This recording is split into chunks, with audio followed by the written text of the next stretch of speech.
Estamos ya con Mariana Alves, nuestra psicóloga que, ustedes saben, está por la corriente de la psicología positiva.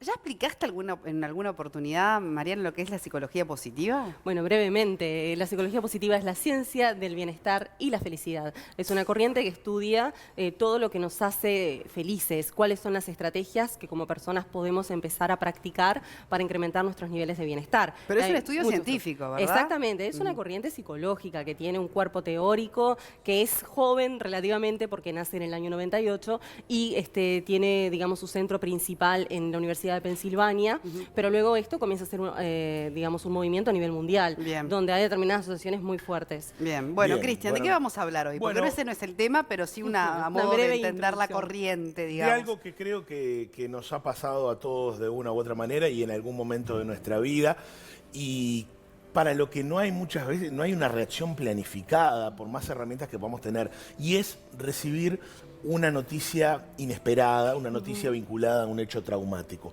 Cómo a partir de allí recuperarse de una noticia que puede cambiar el curso de una vida.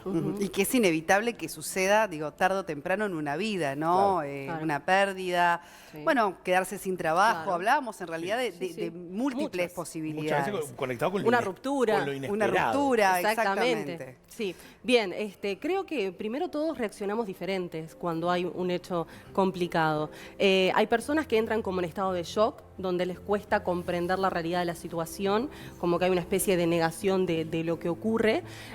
Otras personas hacen como que nada hubiera pasado, no saben bien qué hacer. Otras entran en pánico y realmente, digamos, hay ataques de llanto, desesperación, falta de comprensión. Pero luego de esa reacción inicial que cada uno va a tener a su manera, lo que importa es qué hacemos con eso, ¿verdad? Cuando recibimos una mala noticia, que puede, como decías tú, puede ser cualquier cosa, puede ser una ruptura amorosa, puede ser que me despido en trabajo, puede ser el fallecimiento de alguien querido. Siempre va a ser un movimiento en nuestra estructura emocional recibir una noticia así.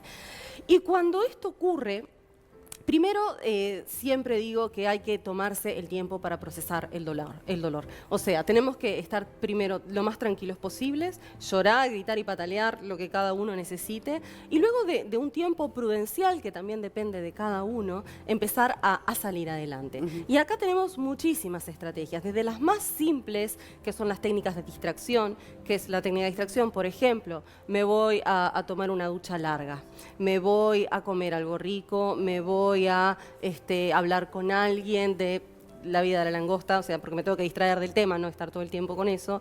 Me voy a comprar un perfume o me voy a mimar un poquito. Esas son las técnicas de distracción. Y luego ya entra lo más profundo, que son despertar determinadas cualidades nuestras. Que cuando ocurre un hecho traumático, a veces reaccionamos mejor de lo que esperábamos, en el sentido de que somos mucho más fuertes de lo que creemos.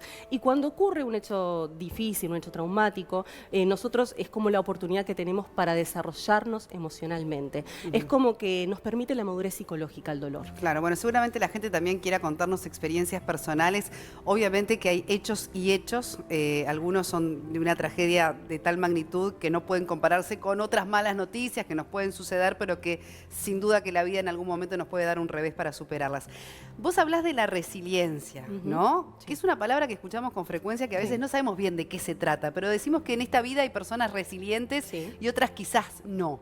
¿De qué se trata la resiliencia? La resiliencia es la capacidad que tiene una persona de sobreponerse a las adversidades, y no solamente sobreponerse, sino que además crecer a partir de ese hecho traumático. Por eso decía que las adversidades en algún punto nos ayudan a la madurez emocional, porque nos están brindando herramientas que no sabíamos que teníamos o que tenemos que empezar a construir en ese momento, y nos brinda más fortaleza psíquica, más entereza, incluso empezamos a tener una perspectiva de la vida más amplia. Mira, ahí tenemos unas características, ¿no? De las personas que sí son resilientes, cómo manejan las emociones, lo hacen de forma saludable, buscan tener desafíos, son optimistas, son empáticos, no toman decisiones apresuradas. Exacto, eso es cuando ya tenemos desarrollada la resiliencia, ¿no? Estas son las características de las personas que ya son resilientes. Cuando estamos en la construcción de eso, tenemos que generar determinados pasos para llegar a eso. Y uno, por ejemplo, muy importante es la regulación emocional. Es qué hago yo con el cúmulo de emociones que me están aquejando pasando en este momento. Aprender a manejar la ira, aprender a manejar la paciencia, aprender a entrar en serenidad,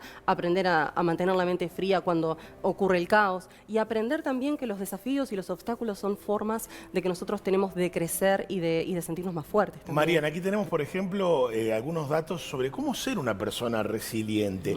Y aquí hablamos de manejar los impulsos, planificar proyectos y metas de manera realista, potenciar una visión favorable de uno mismo, confiar en tus capacidades y fortalezas y evaluarte a ti mismo con más justicia. No seas tu juez. Esa me más encantó. severo. Esa me encantó. Bueno, eso es lo que hacen los optimistas. Los ¿No? optimistas son los mejores jueces, porque los optimistas son las personas que evalúan con justicia su realidad, saben lo que funciona, lo que no, lo que está bien y lo que no, y deciden quedarse con lo bueno. Las Pero personas ¿quién pesimistas... no es duro consigo mismo? Digo, capaz Bueno, que sí. hay gente mucha- que tiene más tendencia a ser dura con lo mismo. Por ejemplo, las estructuras obsesivas, las personas perfeccionistas, detallistas, autoexigentes, esas son las que más culpa sienten en general y las que no toleran mucho los fracasos y que les vayan mal las cosas. Esas personas a veces tienen como esta complejidad de que como necesitan que sea todo perfecto para manejar su entorno y para manejar su mundo interior, la vida no es perfecta obviamente y suelen ser muy exigentes consigo mismos, que claro, esto termina siendo muy complejo porque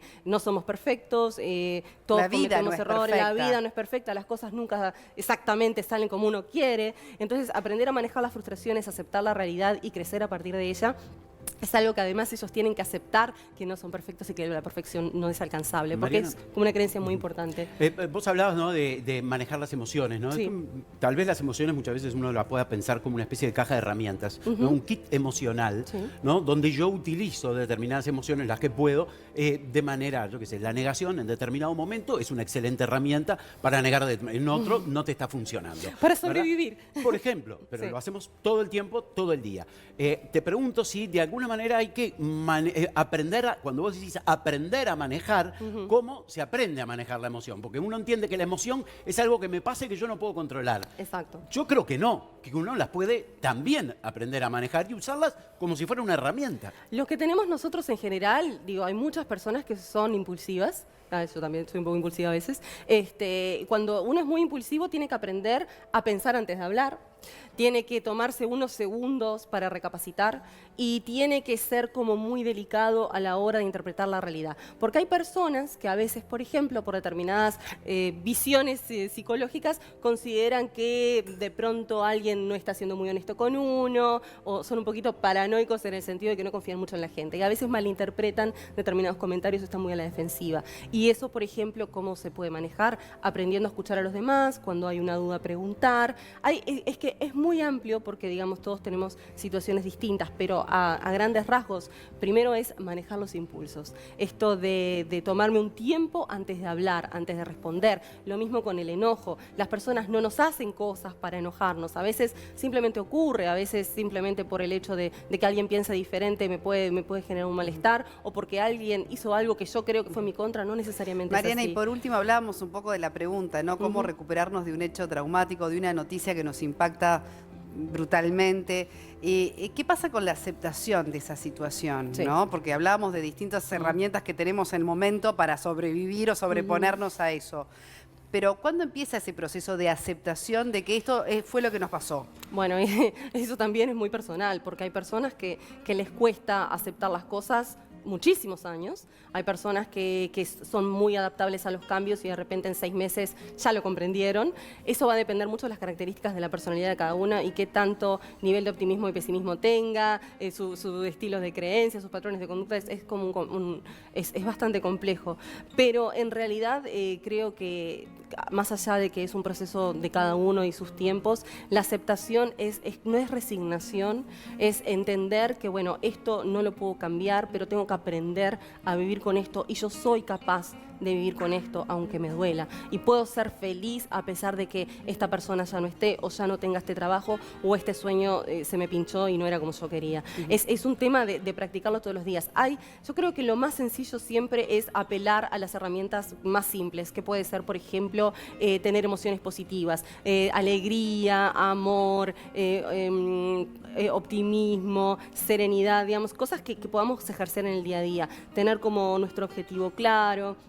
vincularnos sanamente con la gente, porque también el apoyo emocional de los demás en estas situaciones es muy importante, porque me hace sentir contenido, me hace sentir protegido, me hace Bien. sentir bien. Es clave, diría. Bueno, así Sin que hay que duda. entrenar también el optimismo, ¿no? Y por O sea, supuesto, hay que aprender a tampoco ser viene feliz. solo, Es que digo, si le vas es a un pedir al ejercicio. optimismo, si le vas a pedir al optimismo que te libere la batalla final cuando estés ante esa noticia, y seguramente va a costar más. Yo creo que si el optimismo lo trabajas todos en los el día a días, día, en exacto. el desayuno, en la charla del trabajo, en una cuestión con tus hijos, en el día a día, en la pavada, Exacto. supuestamente, Sí, sí, sí. es cuando vos En la llegas a la diaria. batalla final con otras armas. Exactamente, hay que empezar a Contundente trabajar Leo ya. Lorenzo como siempre. Hay que trabajar Quiero ya. que empiecen los Lorenzo tenía mensajes razón. con la razón a Leo Lorenzo. Es muy sabio Por este hombre. favor. Van a decirlo, pero estoy Es de acuerdo. sabio, Viejo, sí. estoy de acuerdo. No, sabio, sabio. Nos tenemos que ir. Muchísimas gracias, Mariana Alves, Gracias por a tu ustedes. visita. Buen día. Gracias, Uruguay. Nos Mariana. encontramos en breve.